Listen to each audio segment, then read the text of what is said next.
బంగారం, బ్యాంకులు, ఇతర ప్రైవేటు సంస్థల్లో ఉన్న విడిపించి కొనబడును. కొమ్మూరి గోల్డ్, ఆంధ్ర మరియు తెలంగాణ. నమస్తే, వెల్కమ్ టు మనం టీవీ. ప్రస్తుతం మనతో పాటు ఉన్నారు sun spiritual society founder Vikramaditya garu. సార్తో మాట్లాడి హెల్త్లో మనకున్న డౌట్స్ కానీ మంచి టిప్స్ కానీ ఈరోజు సార్ని అడిగి తెలుసుకుందాం. హలో సార్, నమస్తే. సూర్యోస్మితల్లి. అయితే నాకు జనరల్గా వచ్చిన డౌట్ సార్ ఏంటంటే, ఇప్పుడు లేడీస్లో మంత్లీ అయ్యే పీరియడ్స్లో అయ్యే బ్లీడింగ్ ప్రాసెస్ ఉంటుంది కదా, అది దాని గురించి చెప్పండి సార్ ఒకసారి. ఇప్పుడు ఇది కంపల్సరీ ప్రతి నెలలోనూ మీకు ఆ 3 days, కొంతమందికి 4 days 5 days కూడా అవుతుంటుంది, ఇంకొంతమందికి 10-15 days కూడా అవుతుంటుంది. అంటే ఇక్కడ మనం ప్యాంక్రియాస్ గురించి అయితే ఎలా అయితే ఎక్స్ప్లెయిన్ చేసామో, యూట్రస్ కూడా సేమ్. యూట్రస్ అనేది ఆడవాళ్ళకి భగవంతుడు ఇచ్చినటువంటి వరం. ఇది ఎవరికి కూడా బ్లడ్ ఫిల్టరేషన్ అంటే వ్యర్థ విసర్జన అనేది, రక్తంలో ఉన్నటువంటి వ్యర్థాల విసర్జన అనేది ఎవరికి, మగవాళ్ళకి కూడా ఎవరికి లేదు, ఒక ఆడవాళ్ళకి మాత్రమే ఉంది. అది మనకి ఎండోమెట్రియోసిస్ అనే పొర ద్వారా ఏర్పడి 21 days తర్వాత సైకిల్ రూపంలో రివీల్, అంటే వేస్ట్ మెటీరియల్, అంటే రీప్రొడక్టివ్ ఆర్గాన్. అది మీ శరీరంలో రీప్రొడక్టివ్ ఆర్గాన్, అంటే ఒక మనిషిని తయారు చేయగలిగినటువంటి కర్మాగారం. ఇప్పుడు చాలా జాగ్రత్తగా ఉండాలి. కానీ ఇష్టం వచ్చినట్టు ఏం పడితే అవి తినకూడదు. ఆడవాళ్ళకి మరింకొంచెం నియమ నిబంధనలు ఇవ్వబడింది. అది ఇప్పుడు ఎక్కువగా ఉన్న పరిస్థితులలో చికెన్, మీరు తింటున్న నాన్ వెజ్లో ఇవన్నీ కూడా జీన్ మాడిఫైడ్ అవ్వటం వల్ల హార్మోనల్ ఇంబ్యాలెన్స్ ఎక్కువ మీ మీద పడుతున్నాయి. మీరు ఎందుకు అనుమానంగా పెట్టారు ఫేస్, జీన్ మాడిఫైడ్. అంటే మీరు చికెన్ తినొద్దు అని చెప్తున్నారా? చికెన్ తినొద్దు అంటే సమ్ ప్రోటీన్స్ కానీ అవన్నీ చికెన్లో వచ్చినంత జనరల్గా దేంట్లో రాదు అంటే. Very good. చికెన్లో ప్రోటీన్ ఎక్కువ ఉంటుంది, అలాగే మటన్లో అంటే మీట్లో ఎక్కువ ఉంటుంది ప్రోటీన్ కదా. కోడి ఉంది కదా, కోడి అది ఏం తింటుందమ్మా ప్రోటీన్ కోసం? దానికి ఏం పెడుతున్నావు ప్రోటీన్ కోసం? ధాన్యాలు. ప్రోటీన్ దాంట్లో బాగుంది, అది బాగా తయారు చేసింది, మంచి కండగట్టు ఉంది, దాంట్లో ప్రోటీన్ బాగుంది కాబట్టి దాన్ని తినేద్దాం. మరి అదేం తింది, దానికి ఏం పెట్టు అన్న మటన్ షాప్కి వెళ్ళి మటన్ తీసుకొచ్చి రోజు దాన్ని పెడితే బలిసింది అది కాదు. మరి దానికి ప్రోటీన్ ఎలా వచ్చింది? ప్రోటీన్ నువ్వు తినే దాంట్లో లేదు, నువ్వు తినే దాని వల్ల తయారు చేసుకుంది శరీరం. కోడి తన ప్రోటీన్ని తను తయారు చేసుకుంది. నువ్వు సోమరిపోతులాగా కోడిని తినేస్తున్నావు తయారు చేసుకోవడం చేతగాక. ప్రోటీన్ ఇవ్వకూడదు, ప్రోటీన్కి కావలసినటువంటి కృతులు ఇవ్వాలి, మెటీరియల్ ఇవ్వాలి. అవి మన దాంట్లో డైరెక్ట్గా ఇందులోనూ ఉండవు. మాంసపు కృతులు ఉన్నటువంటిది కందిపప్పు, పప్పుల్లో కందిపప్పు ప్రోటీన్స్ తయారీకి కావాల్సినవి ఉంటాయి. మేకలో ఉందని చెప్పేసి మేకను తినేసి, కోళ్ళు ఉందని కోడిని తినేసి పోనీ బాగున్నారా? ప్రోటీన్ ఉందమ్మా, బాగున్నారా? అవగాహన లోపం. ఎంత అవసరం మనిషికి ప్రోటీన్?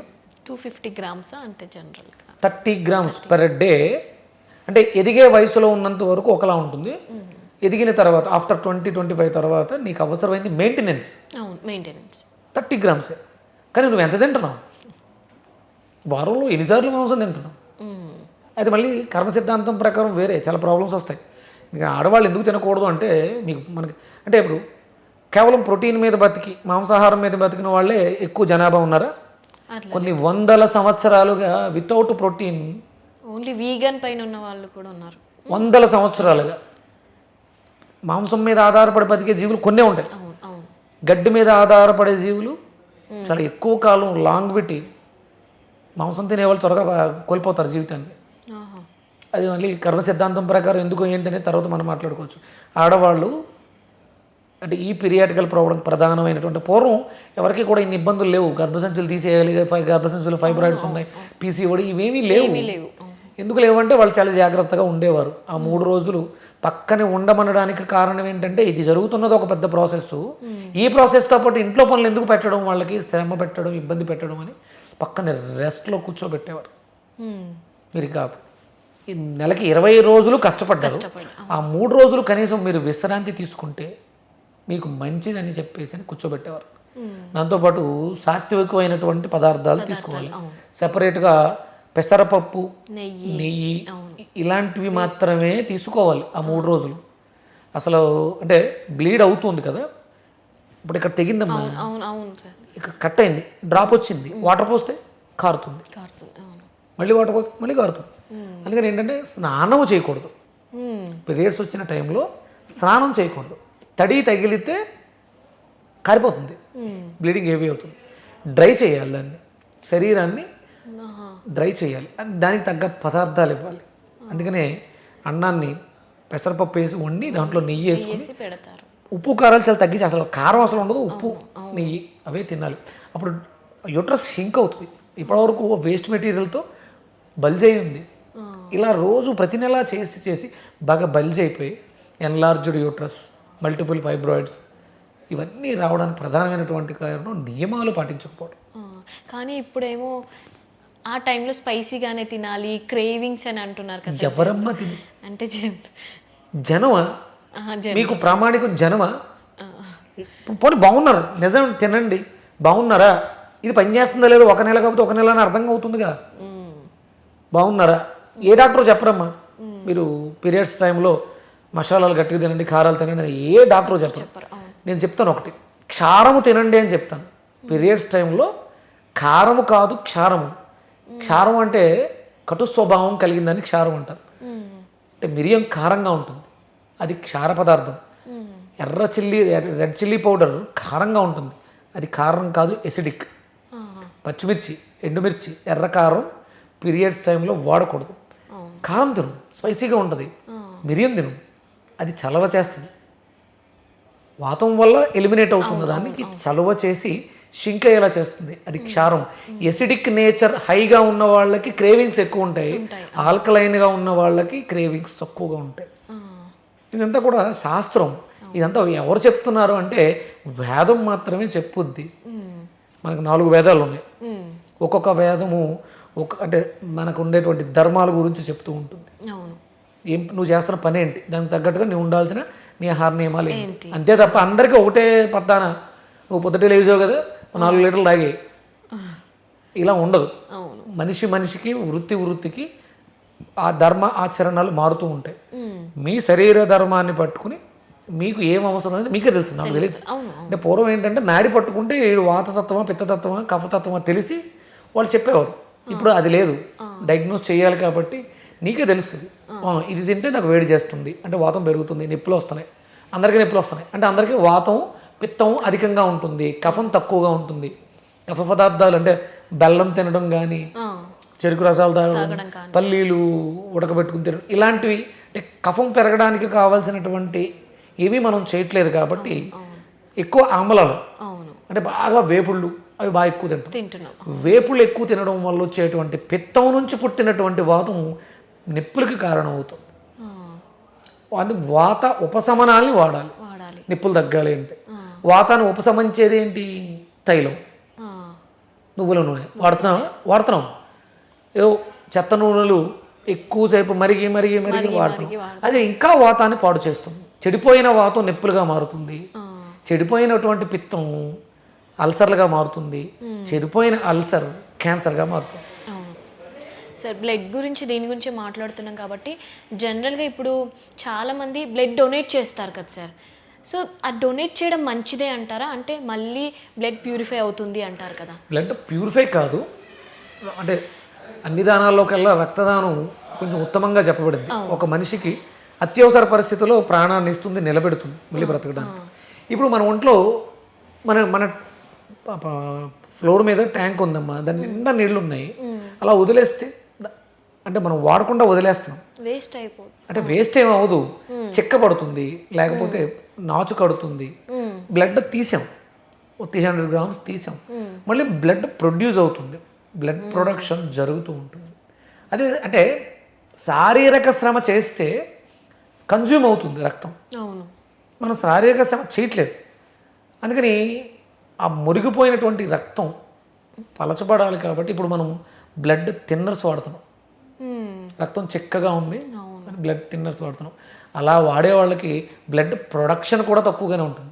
రక్తం తక్కువగా ఉంది, దాంట్లో చిక్కగా ఉంది, అంటే ప్రొడక్షన్ లేదు. అంటే మన శరీరంలో ఎముకల వ్యవస్థ సరిగా పనిచేయట్లేదు, బోన్ మ్యారో, అందుకని ఉత్పత్తి జరగట్లేదు. ప్లస్ మురిగిపోయింది, అది చిక్కబడిపోయింది, అంటే ఉష్ణం అధికంగా ఉండడం వల్ల మరిగి చిక్కగా అయిపోయింది. ఇవన్నీ మనం ఆ ప్రికాషన్స్ మనం పాటించట్లేదు. అవి పాటించగలిగిన రోజు బ్లడ్ అంటే డొనేట్ చేయటం అంటే అత్యవసర పరిస్థితులలో వేరే వ్యక్తికి ప్రాణదానం చేస్తుంది కాబట్టి డొనేట్ చెయ్యాలి. అంతేగాని నాకు రక్తం శుభ్రం అవుతుంది, బ్లడ్ ప్యూరిఫికేషన్ కోసం చేస్తున్నాను, కొత్త బ్లడ్ పుడుతుంది, నేను యవ్వనంగా అందంగా కనిపిస్తాను అని కాదు. మనం దానం చేయడం వల్ల వేరే వాడికి ప్రాణాన్ని ఇస్తుంది కాబట్టి బతికిస్తుంది కాబట్టి దానికోసం చేయాలి. మనం కంపల్సరీ శారీరక శ్రమ చేస్తే మన శరీరంలో ఉన్నటువంటి రక్తం వేరే ఎవరికో ప్రాణదానం చేస్తున్నటువంటి రక్తం క్వాలిటీతో ఉంటుంది, వాడికి ఎనర్జీగా ఉపయోగపడుతుంది. నీ భావాలు నీలో ఉన్నటువంటి క్వాలిటీస్ అన్ని కూడా బ్లడ్లో ఉంటాయి కదా, ఉంటాయి. అవును. అవతల వాడికి ప్రాణాన్ని ఇస్తూ వాళ్ళలో కూడా చిన్న చిన్న మార్పులు తీసుకొస్తుంది. అంత ఈజీగా ఏం తీసే రక్తదానం అనేదాన్ని. జనరల్గా సార్ బ్లడ్ ఇస్తే వీక్ అయిపోతారు అంటారు, ఇది నిజమేనా? అంటే 10 కన్నా తక్కువ ఉన్న వాళ్ళు 7, 8 ఉన్న వాళ్ళు డొనేట్ చేస్తే వాళ్ళకి ప్రొడక్షన్ లేక పెరగట్లేదు, రక్తం ఉత్పత్తి లేక పెరగట్లేదు. అప్పుడు మరి వీడికే అవసరం కదా, వీడికి ఇంకో 3 పాయింట్లు ఎక్కించాలి కదా. అందుకని తక్కువ ఉన్న వాళ్ళు ఇవ్వడం శ్రేయస్కరం కాదు. 100% 10+ ఉన్నవాళ్ళు చేస్తే మంచిది. అది అంటే మంచి అంటే మనం ఏదైతే దానం చేస్తామో అది 10 తిరిగి వస్తుంది. ఇక్కడ దాన గుణాన్ని నేర్పడం కోసం రక్తం దానం చేయాలి తప్ప నా ఒంట్లో రక్తం ఎక్కువైపోయింది, చిక్కగా ఉంది, నాకు ఆరోగ్య సమస్యలు రాకుండా ఉంటాయి అని కాదు. అవతల వాడికి ప్రాణదానం చేస్తున్నాం కాబట్టి అది 10 తిరిగి మనకి వస్తుంది కాబట్టి మంచి జరుగుతుంది, అందుకని చేయాలి. అయితే సార్ ఈ బీట్రూట్, క్యారెట్ ఎక్కువగా తింటాం బ్లడ్ పెరగడానికి కోసం, అసలు నిజంగానే అవి తింటే పెరుగుతుంది అంటారు? అలాగే పొమోగ్రానేట్ ABC అని ఏదో పెట్టారు, juice, ABC juice, Apple, beetroot, carrot. అంటే ఇప్పుడున్న జనరేషన్లో మనకి మిక్సీలు ఉన్నాయి, యాపిల్స్ ఉన్నాయి, బీట్రూట్ ఉంది, క్యారెట్ ఉంది. పూర్వం రోజుల్లో ఇవి లేవుగా, అప్పుడు మరి విపరీతంగా రక్తం ఉండేదిగా. రైట్. అవన్నీ మనం పెట్టుకున్నాం అంటే ఉన్న పరిస్థితులలో మరి విపరీతంగా ప్రొడ్యూస్ అయిపోతుండాలి, మంచిదే. అవి ఆల్కలైన్ చేస్తున్నాయి, బాడీ ఆల్కలైన్ అవ్వడం వల్ల రక్తం పుట్టే స్థితిని పెంచుతుంది. అవి రక్తం కాదు. క్యారెట్లో, యాపిల్లో ఆల్కలైన్ ప్రాపర్టీస్ ఎక్కువగా ఉన్నాయి. బీట్రూట్ ఎర్రగా ఉంటుంది కాబట్టి రక్తం ప్రొడ్యూస్ అవ్వడానికి కావాల్సిన మెటీరియల్ ఉంది అందులో. వీటిని తినడం వల్ల పెరగట్లే, ఇవి పుట్టడానికి కావాల్సినటువంటి సోర్స్ని ఏర్పాటు చేస్తాయి. 100% A vitamin A and C antibodies, వ్యాధి నిరోధక శక్తి, విటమిన్ ఏ బ్లడ్ ప్యూరిఫికేషన్కి ఉపయోగపడుతుంది కాబట్టి రక్తం తయారవుతుంది. వీటి వల్ల రక్తం తయారవుతుంది. అంటే అసలు ఎసిడిక్ నేచర్కి వెళ్లకుండా ఉంటే ఇవి తినాల్సిన అవసరం లేదు. అంటే నువ్వు అంటే తినగలవమ్మా, నీకు టైం ఉందమ్మా, కుదురుతుంది, నువ్వు చేసిమ్మంటే చేసిస్తారు. కూలి పని చేసుకునే వాడికి, ఇంట్లో పనులు చేసుకునే వాళ్ళకి ఎవరు చేసిస్తారు? రోజు ఎక్కడ అవుతుంది, కొనుక్కోగలడు. అంటే ఇవి మంచిదే. వాడేమో పొద్దుట సద్దన్నం తినేసి వెళ్ళిపోతాడు, అంటే ఇవి తింటే రక్తం వస్తుంది, రావట్లేదు. అందులో అద్భుతమైనటువంటి కాల్షియం, బోన్ మ్యారోని ఇంప్రూవ్ చేసేటువంటి కాల్షియం ఉంది. కంపేర్ చేస్తే మనకంటే వాళ్ళు ఎనర్జెటిక్గా ఉంటున్నారు. ఈ ఏబిసిలు, మెడిసిన్స్, కెమికల్స్ ఇవన్నీ వాడి మనమే వీక్గా ఉంటున్నాం. వాళ్ళు చాలా అంటే వాళ్ళు శారీరక శ్రమ చేస్తున్నారు, రక్తం తయారవడానికి కానీ ఆరోగ్యం మెరుగుపడడానికి కావాల్సినటువంటి పదార్థాలు తింటున్నారు. వాళ్ళు ప్రకృతితో మమేకమై ఉన్నారు. మనం ప్రకృతికి అతీతంగా ఆలోచిస్తాం.